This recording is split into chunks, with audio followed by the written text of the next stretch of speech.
The Elias Makos Show. News Talk Radio. CJAD 800. No matter where you shop, it seems like everyone's talking about the price of groceries. Whether you're filling up the fridge for a family of four or just picking up the basics, the bill at checkout can be a shock.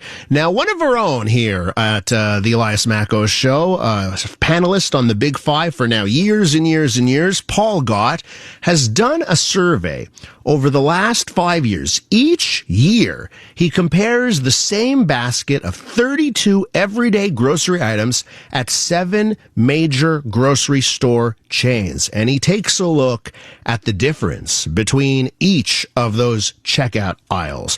And on this week's edition of How Much Things Should Cost, we said, let's get Paul on and talk about the cost of groceries. Paul's on the line. How you doing, Paul? I'm doing good, thanks. And for those of our listeners that don't get to hear you on the Big Five at 9:05, I'll let everyone know you're a journalism professor at Concordia and also lead singer and guitarist for the Montreal punk band, the Ripcordz. Rockin' show over the weekend, Paul. Thanks for coming on. Oh, I'm happy to be here. Fun to talk prices for a change. So can I ask you why for 5 years now, why do you do this? Why do you go out and compare the prices at the grocery store? Well, I guess at some point in time in life, I just turned old and crotchety, and I didn't believe a lot of the figures that I kept on hearing. And so I just decided there's certain things that I do that I think are kind of relatively easy. I mean, they're a little time consuming, to get my own figures. So I do this for groceries. I do it for vacancies on St. Catherine Street. I do it for, snow clearing. So I just figure out how much, and it's easy to do. It's just to go out and find the prices. I do it. I compare Dollarama food prices to regular store food prices. So, and it's just, I think for my own benefit. But I started doing it, but then, I mentioned this to some people. I said, you should put this up on social media. So, now I do that as well. I sort of share all the information. Well, this doesn't surprise me because it seems like there's a ton of interest when it comes to grocery store prices. So let's talk a bit about your methodology. The 32 items, how'd you pick them? The stores, let's get into the methodology of your yearly survey. Well, the 32 items, to me, they were just like regular items. There's apples and bananas. Originally, I had oranges, but some stores do oranges differently. They do it by the orange, not by the weight, so I couldn't do oranges. I take some basic meats like ground hamburger meat, skinless chicken breasts, and then other things like tomato sauce and things like that, pickles and things like that. So things that are, pretty general use things. Like I like Mexican food, but I didn't include Mexican food in there because not everybody includes Mexican food. So, and I figure if you get a swath of things that are kind of the normal things that are out there, it will be representative of all the other things in the store as well. So if some things are going up, then you can pretty much figure that the other things are. And as for the stores themselves, I started out doing 5, which is, and they were just basically the big grocery chains. So it was like Super C, IGA, Provigo, Metro, Maxi. And then some people were saying, when I actually originally published that, so a lot of people said, hey, you should include PA. They're a homegrown chain that's growing. So I put PA in. And then a couple of years later, I got the same feedback about Walmart. Mm-hmm. So I started including Walmart about 3 years in, so 3 years ago. Well, Walmart has become a grocery store giant in the country. So yeah. Give us the goods here, Paul, for this year's survey, which is what kind of disparity? 32 items, buying them all from all of these stores. Just what kind of disparity are we seeing? Well, the disparity's been growing over the years. And now, like, the difference between the least and the most expensive was a lot more than I expected, which is least expensive $129.80, and most expensive is $181.96. So it's a difference of $50. Over $50 now. So it's not. Yeah. I always kind of thought it would be vaguely the same with small differences. I was actually doing this originally to do it year over year to find the difference for everything, which is why I chose major chains as well. It was easier to compare. And I wasn't thinking about the differences between the different chains. I was thinking about the differences year over year. But then all of a sudden, when I did it originally, I was like, okay, wait, there's actually quite the difference between some of them. Now it's much more pronounced than it was just 4 years ago. So 32, buying those 32 grocery items. Who had that 129 basket? Who had the cheapest groceries? Well, I hate to say it because I'm a bit of a lefty and I do not like Walmart. But these are the numbers that Walmart was the cheapest, $29.80, and when they entered, like I say, I added them just 3 years ago or 2 years ago. They weren't even number one. They were behind Super C. Super C was the least expensive, but Walmart somehow has lowered its prices in general by almost 5% over the last 2 years. Their prices have gone. So at a time where we always talk about food inflation, the last 5 years, you say their prices have dropped. Yep, they have. Wow. On these items, actually, sir, 5.9% over the last 2 years, and I don't know how the hell they did that. Wow. And everybody else has been going up by, over the last 5 years, up to almost a quarter. Let's go down the list, actually. So from first place, Walmart, let's go down. Second, third, tell our listeners about the cheapest baskets you found. Okay, so for my basket, number one, Walmart, $129.80. Number two, Super C, $151.68. Number three, Maxi, $153.62. Number four, IGA, $167.10. Five, where the hell is that? Oh, PA, $169.16. Six is Metro, $173.48. And seven is Provigo, $181.96. I must say, for fruit and vegetables, PA still by far actually the best prices for fruit and vegetables. It's just, that's their specialty. Oh, now, and specialty items. So it's almost unfair when people ask me to include them. I felt it was almost unfair because they're more about specialty items and fruit and vegetables. And so in fruit and vegetables, they do really well. If you're going to buy regular stuff, mixed pickles and Kraft cheese, it's not really the place to go. So based on, your survey you've done now for years, what's your advice to our listeners on saving a few dollars at the grocery store?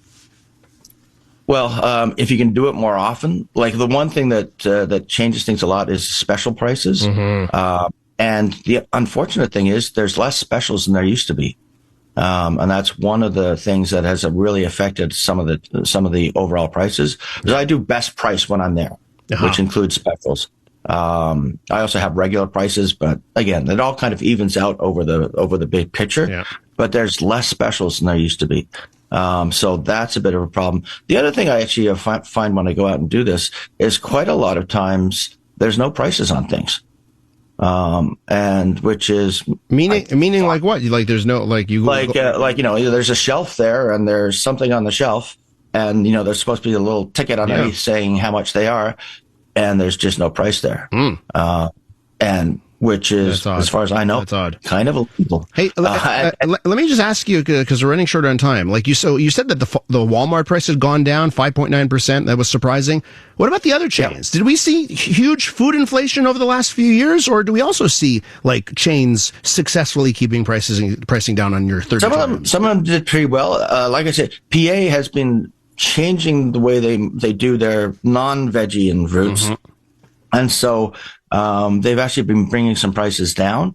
So their price over the last 5 surveys, so 4 years, has only gone up 3.7%, which is pretty good.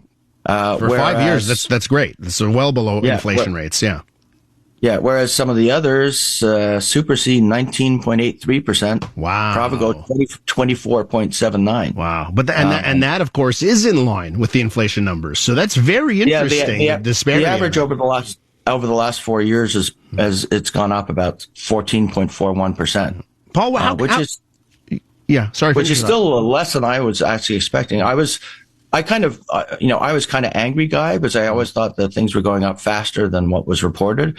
And it seems to be pretty much in line with what people report. Paul, there are the exceptions. How do we see your data? If our listeners want to check out what you've compiled? I dropped it on a whole bunch of social platforms. on Facebook.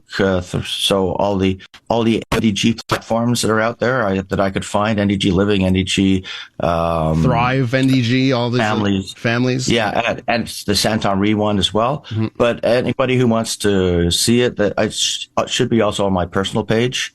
Okay. And you're welcome to sort of look at or contact me, and I'm happy to send it. I sent it to some people directly just because they've been asking. Paul, you'll be getting some messages from our listeners. So thanks so much for coming on today. Hey, no problem. That's Paul Gott. He is a journalism professor at Concordia, talking about his grocery store price. Unmistakably Canadian. It's the music that raised you. The artists raising the bar. Hi, this is Brian Adams. Hey, my name's Brett Emmons. I'm from the Glorious Sons. Hi, I'm Nelly Furtado. Made in Canada. The station that champions Canadian music. Loud, proud, and all yours. No passports required. Just press play. Tap into Made in Canada now on iHeartRadio.ca or the free iHeartRadio app. The Elias Makos Show. News Talk Radio. CJAD 800. All right, welcome back to the Elias Makos Show. After the flash flooding of 2 weeks ago that damaged thousands of homes, many Montrealers are asking themselves a question that would have seemed unthinkable just a few years ago. Is it time to abandon their basements? Now, for generations, basements have been a staple of Montreal homes, extra living space, storage, in some cases, rental units. But as extreme rainfall becomes more frequent, aging sewer systems struggle to keep up, basements are increasingly becoming one of the biggest liabilities that homeowners face. Let's ask this question to someone who certainly has a thing or two to say on the subject. Walter Assi is with us, president at Renovco, and of course the host of the Home Renovation Show, Home Improvement Show, every Saturday at 9 on CJAD. Walter, welcome back. Thank you. First things first, and don't worry, I'm not going to hold you to this one on legal liability, and we won't put this in court. But I've seen a lot of cities and boroughs saying, listen, the rain we got 2 weeks ago, it's impossible to guard against that. Like 150 millimeters in such a short time. No city in the world could handle it, and they're not responsible. So I think before we get to our discussion about the basements, I'd love your 2 cents on that. Do you agree, or do you understand what we've seen from politicians in cities and boroughs? I mean, it's just to see when the infrastructure was initially built, it was built to withstand something like 80 millimeter worth of rain at any given time.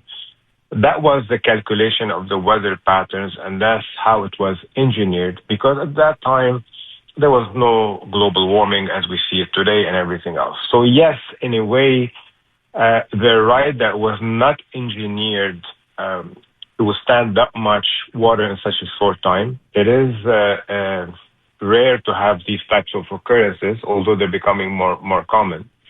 Of course, I mean, where we can fault them is in the construction of all these condos without all these big buildings, without factoring in to improve or to make at least a study on the system. Mm-hmm. Now they're adjusting. I mean, finally, you see that they are building those condos, but forcing them to have retention basins to absorb the water better. So at least we know whatever is coming, like the new construction that is coming, should not be factored in worsening the problem. But everything that was built, we can't ask them to tear it all up and redig it again. Obviously, that's not really the case. So, I got a text message from a buddy last week, and he filled me in on what happened. He lives in DDO, and he's like, hey, Elias, remember my beautiful home theater in my basement? I'm like, yeah. He's like, it's gone now. He got flooded, first time he got flooded. And now, it was a beautiful home theater. It was like having a mini movie theater in their house, in the basement. It's now gone. Everything's thrown out. I wonder, Walter, for those, maybe it's not the first time, but in the last 5 years, it's the second or third time to see major flooding in the basement. Is it time to say, okay, the basement's there, but it's not a spot to have living space. It's not a spot to put in, important documents, that kind of stuff. Should some people at least be rethinking their basement as a living space? I mean, you should not discount the basement as a living space. We all need that extra space. We all need a place to put the washer, the dryer, the furnace. We all need a place for that extra family room. So there are ways to plan ahead without technically sticking your head in the sand.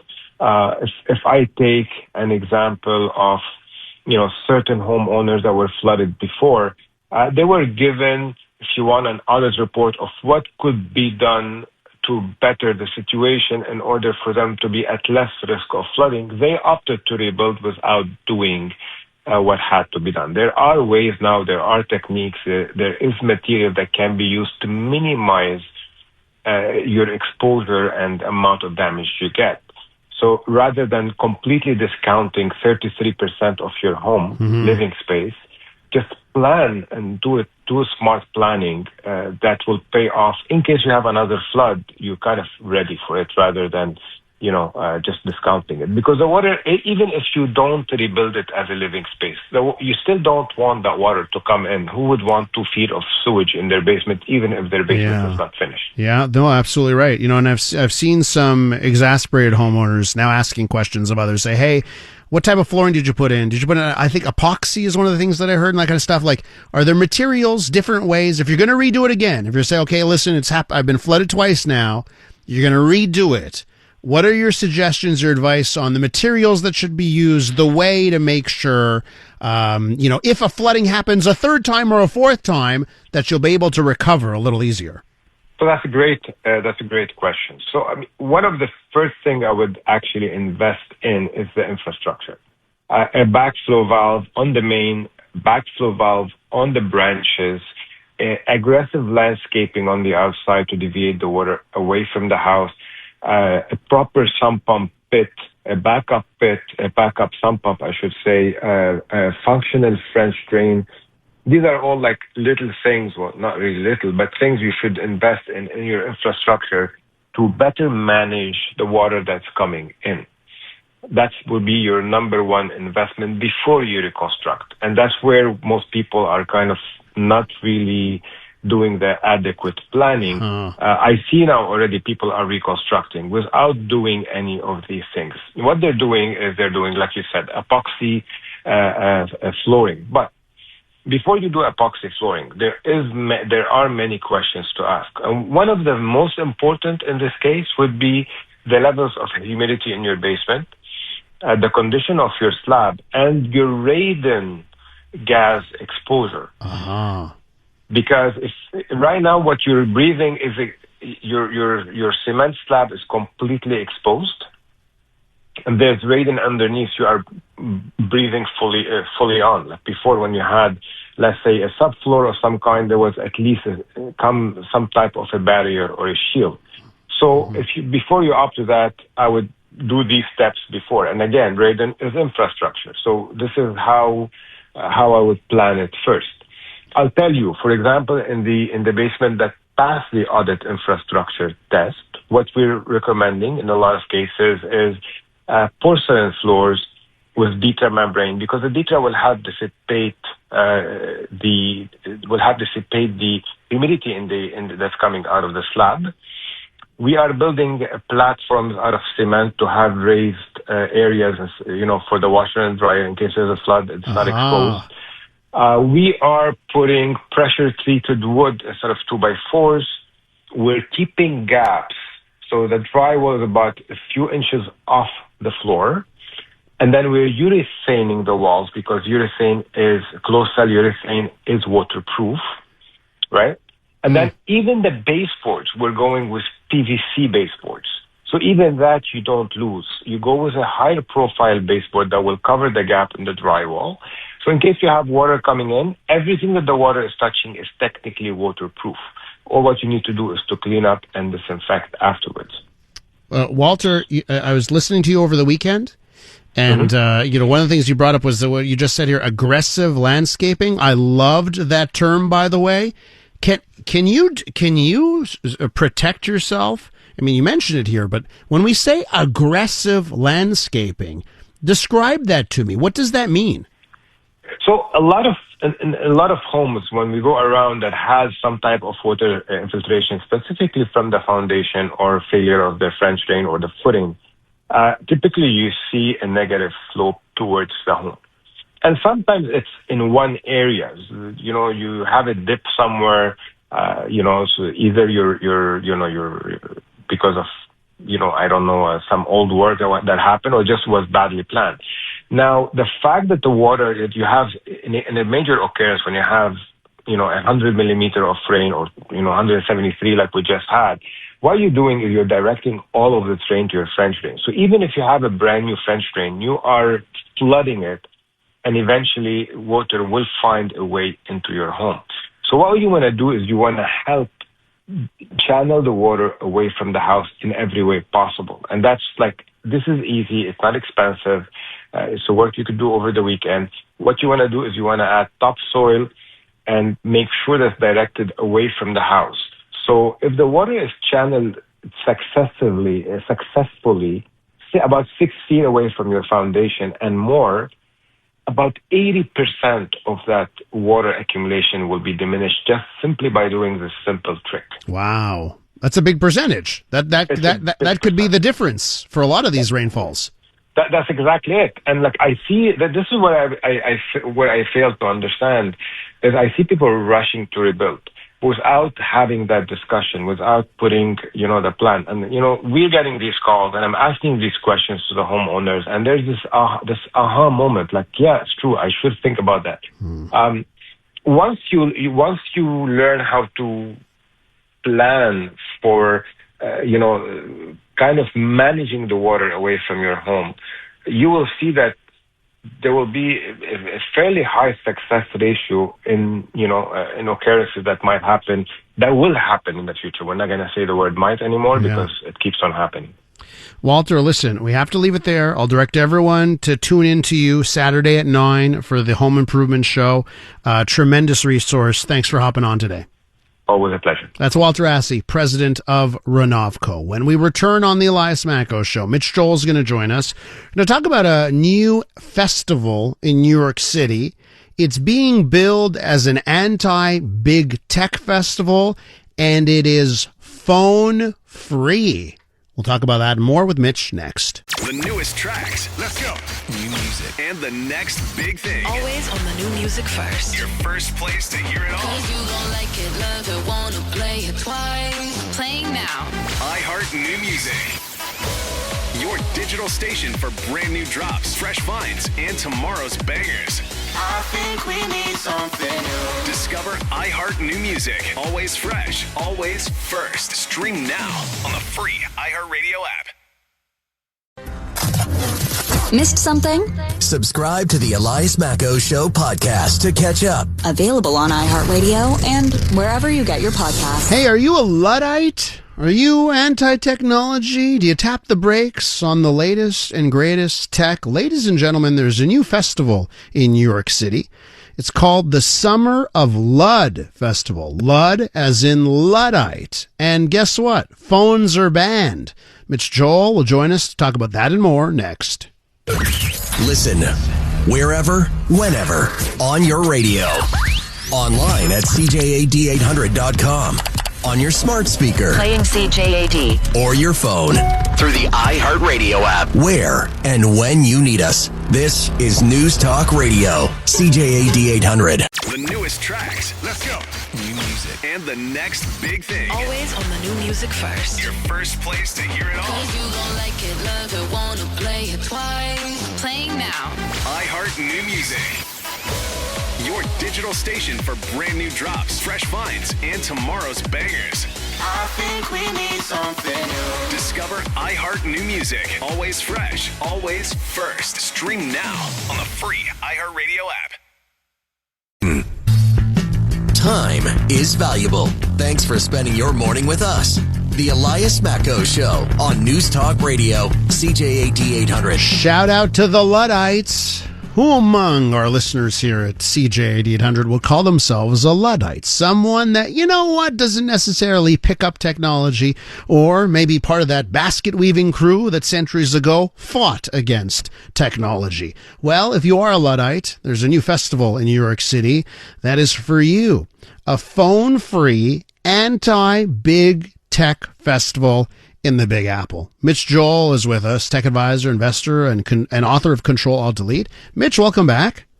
Happy Monday. Great to see you, Elias. Talk to me about this Luddite Festival. Why is it getting your attention? Well, look, I think the one thing was I've been hearing this word for a while. And if you actually dig in, the Luddites were not anti-technology. What they were afraid of or worried of is the economic system underneath it. So they were worried that the value of craft of labor would be disrupted by the machines. Now, we've taken this word to mean if you're a Luddite, you know nothing about technology. So one is that's not the case. And I think it's not the case here too. These are mostly younger people that are doing this, and their critique is powerful, not just because it's anti-technology. They were raised in the world. They use technology. They like it. They don't like the business models. They don't like being manipulated. They don't like being taken advantage of. And they're clearly not enjoying the algorithmic result of all of this. And so what they're saying is, let's get together and do our thing. Let's create zines instead of having online magazines. Let's talk about ways in which we can disrupt the algorithms or the business models that are taking and controlling our attention. And I think that's the core of this, is people are getting frustrated with who is profiting from this loneliness epidemic. They're getting frustrated with all the money that is being paid for their attention and their data.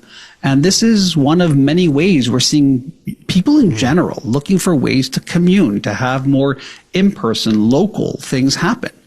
And I guess this could be a response to, you look at, there's a lot of statistics out there that show young people in particular are spending less time with each other.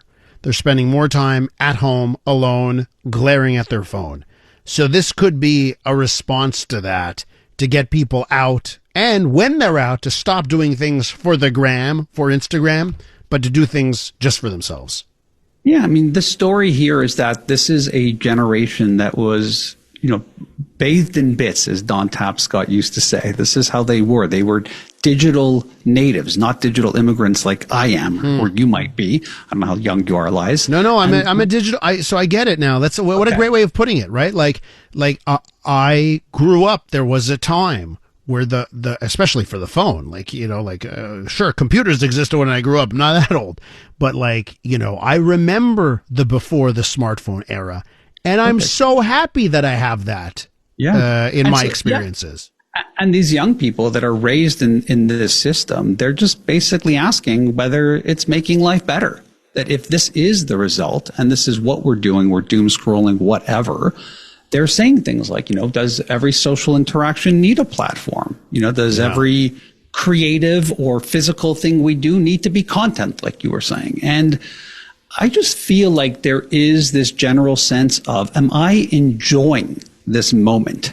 Am I enjoying it? Am I benefiting from it? And why am I doing it? And I think what we're also seeing on the other side of that is many young people recognizing that the result of capturing and publishing and creating also isn't making them happier. It's making them something other. Mm-hmm. They are chasing something or hoping to be perceived in one way. And when you sit with that in the dark, alone, at home, you start realizing, well, what's the value of that? Like what material value is it providing with me? So again, what's important to know is this isn't older people fighting technology. These are younger generations of people that are turning towards what some are calling this anti-algorithmic life. And I tell you, it just wrapped up, by the way. It was over the last week, but apparently it was a rip-roaring success, that Summer of Lud Festival. Okay, we're with Mitch Joel here. Let's talk about this story, Mitch, now.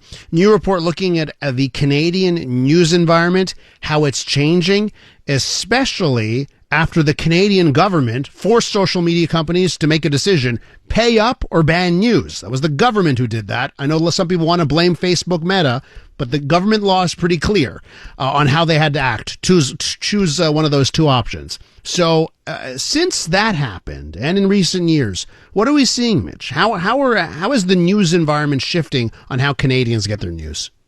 Well, at a Meta level, pardon the pun, they've made more money than ever. So this is not a company that's having financial struggles because it's been forced to do this geographically here in Canada. And what we're seeing as a result is that this Meta news ban has had a major impact in Canada because, one, many Canadians don't even know that it happened. Again, one little thing in the news cycle, they're not exactly looking at it going, why are there less news outlets here on Facebook or Instagram? They don't even realize it. Mm-hmm. And what they're starting to see from this is that they're not necessarily asking or choosing for less journalism. It's just that the platforms are showing them less journalism. By the way, what's important here too isn't just that Meta and the government have this battle. X, not a part of this, just made a decision to kind of tamper back on the actual news. They actually enjoy the back and forth of individuals with opinions that is somehow portrayed as news. Yeah. But this distinction really matters. So this is not just young people don't care about the news. What we actually have is both an algorithm problem and, more importantly, a distribution problem. Well, if you end up banning CJAD, by the way, listen, this impacted us, right? CJAD or the Montreal Gazette or CTV Montreal, and you can no longer publish on Instagram, let's say. What's going to fill the void? Well, we've seen it. It's just random people taking their camera, recording themselves, talking about a news item. And by the way, there is some value to that in the grand scheme of a media environment, but all we're getting is sort of opinionated. And the way the algorithms work, you're just fed one side of a debate, and that's no replacement, in my estimation, for what you get with a more robust media environment also delivering news. Yeah, and what's interesting in this is that the actual definition of news is changing, because for these younger Canadians, they are thinking that their news is influencers, it's memes, it's citizen video, it might even just be explainer videos. To them, that is news, because what else would they know? What else might they be exposed to? And so that's one aspect of it. We know what it does in the more innocent side, which is it collapses the local news market, which is one of the bigger tragedies. And the other thing that you and I have talked about endlessly here is the AI content. It's adding this other layer of, you could either call it pollution or content, however you want to perceive it to be. But that's the problem. So what we have is this strange, almost like a format problem. Right? Like if we see that our news is somebody with a little mini mic that have on Instagram influencers, and we perceive that to be as news, or this is the problem with it. So again, we don't have a situation where people are not interested or don't want it, or they just simply don't know what it is anymore. They don't know about the bands, and then now they just don't know what they're looking at. And I just want to say, this may surprise people. Let me advocate for that new part of social media where you can get your news from those people, okay?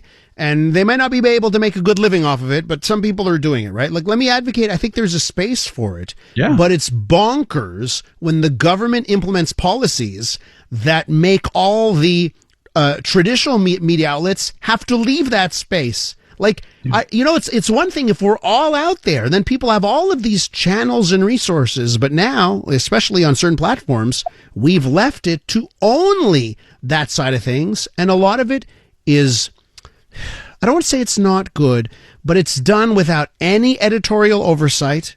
And there's something to be said about when you get your news from places where there is a boss, a newsroom, an editor. It changes things. And now we've left it just to the slop. And I think we need both. Well, I would elevate it a little bit and just say that the news crisis, I don't think, is anymore just about the fact that it's really expensive to produce journalism and it's very hard to maintain, which was the argument pre this whole world. Now it's about whether journalism, even if it's done, can actually reach the people. Yeah.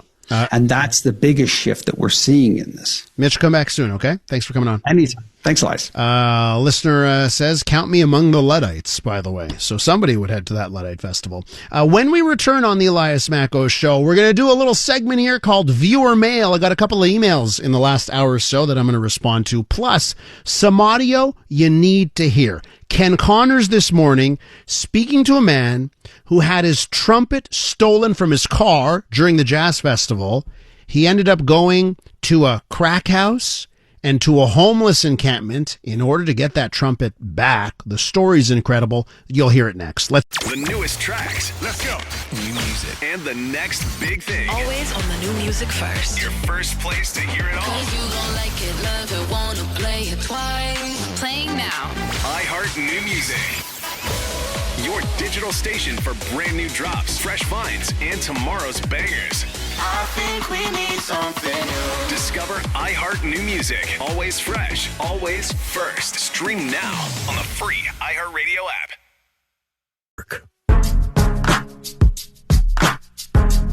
Montreal, the everyday. and the extraordinary. The Elias Makos Show on CJAD 800. All right, we're going to do some viewer mail. Remember when David Letterman had the old CBS mailbag on his show? That was a fun segment. We'll do our version of that. And in just a moment, you're going to hear a crazy story of a man and his trumpet stolen from his car outside the Jazz Fest, and just a crazy story of the lengths he went to get his trumpet back. It was on This Morning with Ken. You're going to hear that in a moment. First things first, viewer mail. I said viewer mail. Listener mail. We're on the radio, Elias. I did like 15 years in TV. I can say it. So Trudy McLeod sends me this note on our CJAD email form. By the way, they changed the website a bit. It's easier to send us an email. So I guess that's why I'm getting more of these. So Trudy McLeod writes this. Elias, just wondering if the new baby has arrived. Well, Trudy, thanks for asking. I'm on air right now live, which means the baby has not shown up. When I get the phone call, could happen at any moment, although Olivia seems to think now we're stuck in neutral after a couple of weeks where she was having lots of contractions. If Olivia gives me a call, I answer the phone, she says, we're going to the hospital. I leave, I press a button, and we go to our emergency Best of Elias Makos show, and then I'm out. And I mean it, because I'm going to take parental leave for a significant amount of time this summer. So I'm on air live, which means baby number 2 has not shown up. Trudy, thanks for asking. We're hoping it arrives. Due date's the 16th of July. I could go for an early baby, got to be honest, but the baby gets to decide. He will come when he is ready. Thanks for the note, Trudy. Another message here coming in from Gail. It's Gail Gordon who writes us this. Elias, the lady who lost their dog, the Italian Bichon, did she ever find it again? So Gail is referring to our show on Friday, and this was incredible. 10 o'clock, we started the second hour of the show, and we had Judith on the line, and she was panicked, and she was scared. She lives on Pine Avenue, and she opened her door coming back with groceries. The dog hoofed it, left, and she couldn't find her dog. She called us. We put her on air, and this is how we started hour 3 of the show. Unbelievable, and what a community effort, because not only did my janitors and I climb and my neighbors climb the stairs, and there's 16 flights here, but we went to all of the stairwells and the gym and the pool and everything, and just trotted in. We don't know where she came from. It's a mystery. I'm so happy. I'm kind of sitting on my lap right now, and she's saying, thank you, Maxime, and thank you, Elias. So, Gail, that's the answer. Judith did find her beautiful dog, Hannah Banana. Now to something that I listened to coming in this morning to work with Ken Connors. He's in for Andrew Carter this week. And he was speaking to a man named Remy Cormier. He's a jazz musician, and he'd been performing at Just for Laughs at the Jazz Festival, in fact. But there was one night where he didn't have a performance, decided, I'm going to go in and enjoy the festival. He left his trumpet in his car, and then it was stolen. He told Ken the story about getting it back. So Remy, tell our listeners what happened. So you're in town. You went to take in the Jazz Fest. You go back to your car, and what's going on? Yeah, it was like my first day off in a couple weeks because it's festival season. So I've been super busy, and I felt like I wanted to be part of the Jazz Fest, but just go and hang and see some shows. And I didn't want to carry my big case throughout the whole crowd because it's very crowded this year. So I decided to, leave my trumpet in the trunk under like grocery bags and stuff. So I thought it would be safe. Yeah. And I just went there for a couple hours, and I was parked in the middle of the festival, so there was hundreds of people around. So I felt pretty confident that it would be fine. Of course. But yeah, I came back, drove back home. I live in Rodden, about an hour away from Montreal. And I was almost home when I wanted to go to get some gum in my bag, and I realized, hey, where's my bag? And I started looking around in my car, and I really didn't notice before getting back home that everything had been stolen. So they got into the trunk. Yeah, I don't know how it happened because I had to unlock my car when I came back, so everything looked fine. Yeah. I don't really know how they did it still. Maybe with I don't know if they unlocked the door, or maybe one of the locks on one of my door was broken. I don't know. So I don't know how it happened. So when you got to your car after leaving the Jazz Fest, there was no apparent damage. So you just exactly. you thought everything was fine. Everything looked fine. So I didn't even check. I just started driving and got back home. Remy, how did you track this down? What did you do? Did you call the police first? Yeah, the first thing I did is calling the police, but they were like, we have a lot of calls. We don't really deal with that. We don't start searching people. And because I had my iPad in the case, so I could track it down find my phone. Mm-hmm. So I was seeing live where it was, but I was already an hour away from Montreal. So I was like, I'm not going to show up there and it was 2 or 3 a.m. too. Sure, so of course. I didn't want to drive again there. So, I called the police. They said they couldn't do anything. I called them again, called 911, and they said the same thing. So I was like, oh my God. So they really can't do anything. You had to take this into your own hands. So what did you do? Yeah, I called one of my good friend Modibo, who's actually works for the Jazz Festival. And, the next morning when I wake up, and he was pretty close to the location that was pinging, so he went there and waited for me. But meanwhile, he saw 2 people coming out of the building where the iPad was. Right. So he confronted them, and turns out they had the iPad inside. He had to be a little insistent for them to go and get it. But then, so I arrived there and he had the iPad already. But they didn't give him the trumpet. So they said they would return the trumpet in a couple of minutes, but they never came back. Oh. So I'm like, okay, you stay here. I'm going to go walk around and try to find, because it was, I don't know how to say that, but it was kind of a crack house, the place where we were waiting. It looked a little shady, as we say. Yeah, very much shady. Okay. So I kind of knew what to look for. So I went and walked around the block and found a homeless camp. Yes. So I went there and some guy saw me walking in with my iPad and he started walking super fast to the opposite direction. So I'm like, hey, you stay here. And, I was pretty pissed off too. So I guess he got a little scared. So I went to talk to him, and then my friend Modibo came and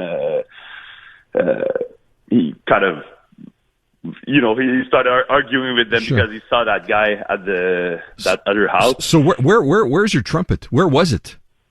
It was actually in a tent in that campment the whole time, but they didn't want to tell us. So, we had to start being a little insistent. Yeah. Until one of the guy, I guess he got scared, so he went into one of the tents and brought me my trumpet. Okay, back. So you managed to get your without any violence or anything too physical. Yeah. Okay, very good, but still, still not something you wish to happen. Exactly. It's like I imagine you've had that so hard. I imagine you've had that trumpet for a while. Not even, because I had a new sponsorship. It was like my first trumpet out of a sponsorship deal with a huge company. So I was super proud of it, and I just received it. It's been super long to get it, like over a year to get the shipment. Well, so I really, really wanted to find that horn back. Okay, well, I'm glad you got it back, and you got it back without incident. But of course, it's never a fun thing to know that your car's been broken into and you've lost something that's very important to you. Remy, I'm glad you got it back, and thanks for sharing the story with us here. Hey, my pleasure. iHeartRadio is throwing it back. 2010s, the decade. To the days of huge hits and unforgettable anthems. A non-stop stream of the biggest and best. Drake, Rihanna, Beyonce, Katy, Gaga, The Weeknd, and more. All your decade-defining favorites, all in one place. Hi, it's Katy Perry. Hey, it's Bruno Mars. This is Kesha. Find 2010's The Decade on the free iHeartRadio app. Preset the station so it's always one tap away. That's Remy Cormier. Had his trumpet stolen, got it back with a whole lot of work. Gonna leave it there on the Elias Makos Show this morning. What a great show it was. If you want to catch up on the show, the Big Five podcast was just great today with Jimmy Zubris and Anthony Kosh. You can always catch up on the iHeartRadio app or any podcast app, the Big 5 podcast, and the Elias Makos Show podcast with our interviews and other segments from the show. Now in 2 convenient hour-long chunks, you'll get to hear our interview with Justine McIntyre. She's running for the Liberal Party of Quebec. Just great stuff. Maxim Gott producing this one. Andrew Malik in for Jay for our great work guys behind the scenes to get us to air. We'll be back at it on Tuesday. Hello, Canada. This is Bryan Adams Radio, hosted by Bryan Adams himself. We'll play a few of mine, a ton of my favorites, and some must-hear behind-the-scenes stories from the world of rock and roll. Coming to get you. One thing about doing rock and roll so long is you end up meeting a lot of the people that you admire. Sometimes you even get to work with them. It's only love, and that's all. Bryan Adams Radio. I'm coming back to you. Now available on the free iHeartRadio app. Everybody, how are you tonight? Sounds great. You're listening to the voice of Montreal.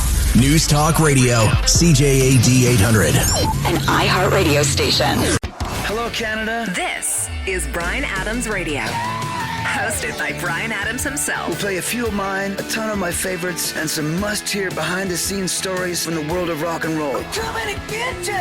One thing about doing rock and roll so long is you end up meeting a lot of the people that you admire. Sometimes you even get to work with them. It's only love, and that's all. Bryan Adams Radio. I'm coming back to you. Now available on the free iHeartRadio app. Everybody,